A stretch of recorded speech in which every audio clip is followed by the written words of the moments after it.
Hello बच्चों, नमस्कार।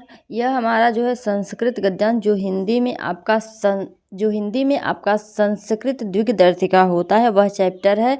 और भोजस्योदार्यम पहला चैप्टर है जिसमें कि वह रिड्यूस कर दिया गया है। तो यह हमारा दूसरा चैप्टर है, आत्मज्ञ एवं सर्वज्ञ। ठीक है, तो इसको पढ़ेंगे और ध्यान रखिएगा ये साहित्यिक हिंदी और सामान्य हिंदी दोनों के बच्चों के लिए है। तो दोनों छात्र इसको ज़रूर देखेंगे और बहुत ही इम्पॉर्टेंट चैप्टर है। ठीक है, इसीलिए इसको पढ़ा रही हूँ। एग्ज़ाम का टाइम नज़दीक आ गया, अब इसको पढ़ना बहुत ही ज़्यादा इम्पॉर्टेंट है ताकि आपके दिमाग में सेट रहे। तो चलिए शुरू करते हैं। सबसे पहले तो आत्मज्ञ और सर्वज्ञ का हिंदी अर्थ होता है आत्मज्ञानी ही सर्वज्ञ होता है। ठीक है, जो आत्मज्ञानी होता है वही सर्वज्ञ होता है। याज्ञवल्क्य मैत्रेयी मुवाच। मैत्रेयी याज्ञवल्क जो मैत्रेयी से कहते हैं, उद्यासन अहम अस्मात् स्थानादस्मि, कहते हैं कि मैं इस स्थान से यानी कि गृहस्थ आश्रम से परिव्राज्य आश्रम जाने वाला हूँ। ततस्ते अनया कात्यायन्या विच्छेदम कर्माण इति, कहते हैं कि मैं इस स्थान से दूसरे स्थान पर जाने वाला हूँ, अतः तुम्हारी संपत्ति का इस दूसरी पत्नी से यानी कि तुम्हारी संपत्ति का कात्यायनी से बंटवारा कर दूँ। मैत्रेयी उवाच। उवाच का अर्थ है बोलना। ठीक है, मैत्रेयी ने कहा, यदीयं सर्वा पृथ्वी वित्तेन पूर्णा स्यात् तत् किं तेनाहमृता स्यामिति।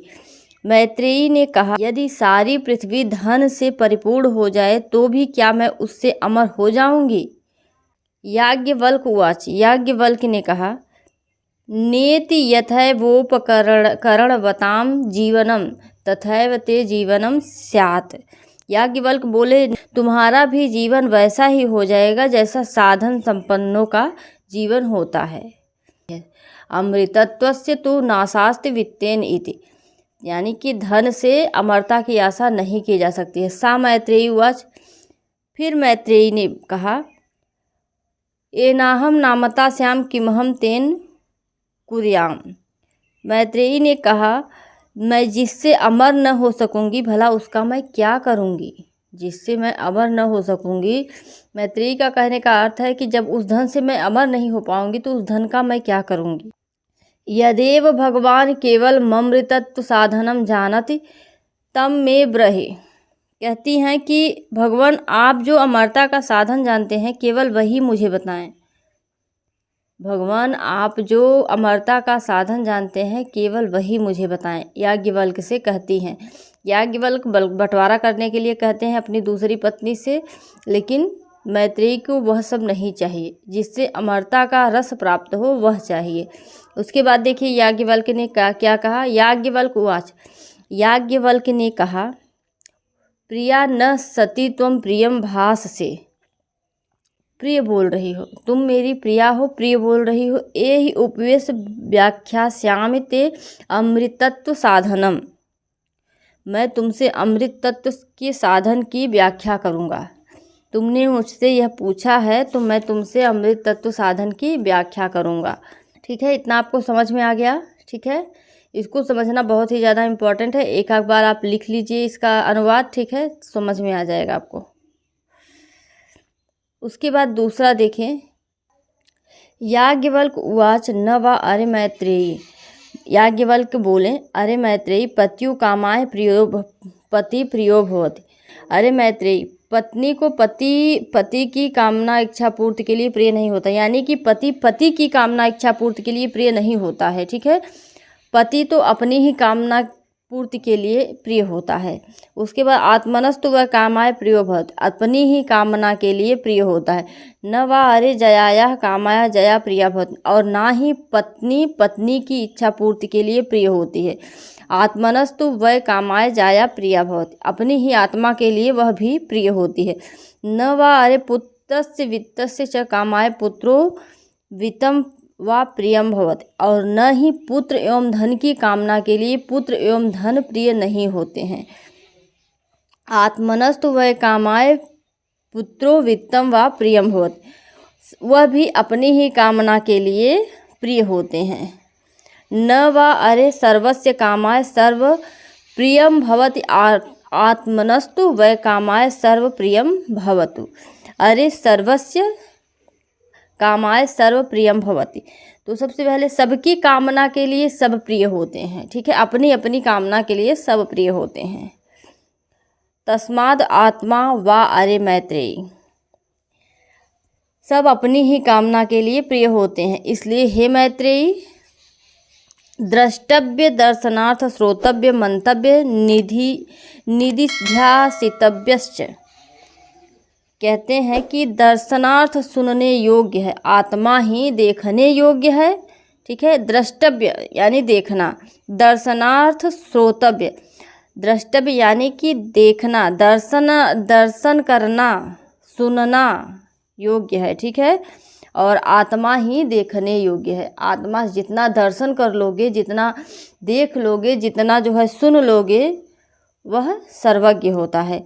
मंतव्य निधिध्यासितव्यश्च, आत्मा मनन करने योग्य है, ध्यान करने योग्य है, सुनने योग्य है, देखने योग्य है। तो कहने का यहाँ पर अर्थ यही होता है, खलु दर्शनेन इदम सर्वविदितम भवति, आत्मदर्शन से अवश्य ही यह सब ज्ञात हो जाता है। सारे पाठों को देखते हुए यही निष्कर्ष निकलता है कि आत्मा ही सर्वज्ञ होता है, ठीक है। तो सभी आप लोगों को समझ में आया होगा। जहाँ पर आप लोगों को दिक्कत होगी, अगर नहीं समझ में आएगा तो कमेंट करके ज़रूर बताएंगे, मैं उसको और भी अच्छे तरीके से समझाने का प्रयास करूँगी। अब यहाँ पर हमने 10 प्रश्न लिए हुए हैं, ठीक है, इसमें का 10 प्रश्न है, इसको आप लोग देख लीजिए, इससे बाहर कुछ भी आपके एग्जाम में नहीं आने वाला है। तो यहाँ पर देखिए, याज्ञवल्क्य मैत्रेयी किम उवाच, याज्ञवल्क्य ने मैत्रेयी से क्या कहा। उत्तर, याज्ञवल्क्य मैत्रेयी उवाच, याज्ञवल्क्य ने मैत्रेयी से कहा, मैत्रेयी अहम अस्मात् स्थानात् उद्यासनम अस्मि, मैं दूसरी जगह यहाँ यानी कि गृहस्थाश्रम से परिवार्य आश्रम जाने वाला हूँ। पृथ्वी केन पूर्णा स्यात्, तो पृथ्वी वित्तेन पूर्णा स्यात्, केन अमृतत्वस्य आशा नास्ति, वित्तेन अमृतत्वस्य आशा न अस्ति, ठीक है। बहुत ही इम्पोर्टेंट क्वेश्चन यहाँ पर लिया है मैंने, और ऐसे ही मैं सारे चैप्टर आप लोगों का रेगुलर कराऊंगी, ठीक है। तो चैनल को अगर अभी तक आपने सब्सक्राइब नहीं किया है तो चैनल को सब्सक्राइब कर लीजिए, और वीडियो अच्छा लगे तो लाइक करना बिल्कुल ना भूलें।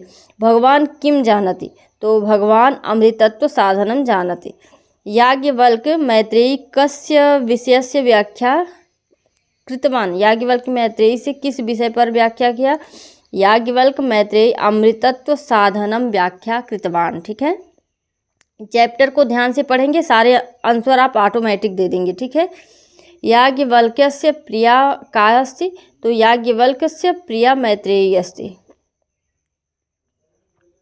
कस्य कामाय पति प्रियम न भवति, पत्युः कामाय पति प्रियम न भवति।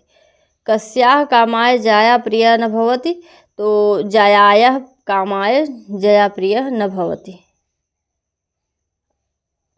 कस्य कामाय पुत्रं वित्तं च प्रियं भवति, आत्मनः कामाय पुत्रं वित्तं च प्रियं भवति। कस्य कामाय सर्वप्रियं भवति, आत्मनः कामाय सर्वप्रियं भवति। आत्मा ही सर्वज्ञ होता है।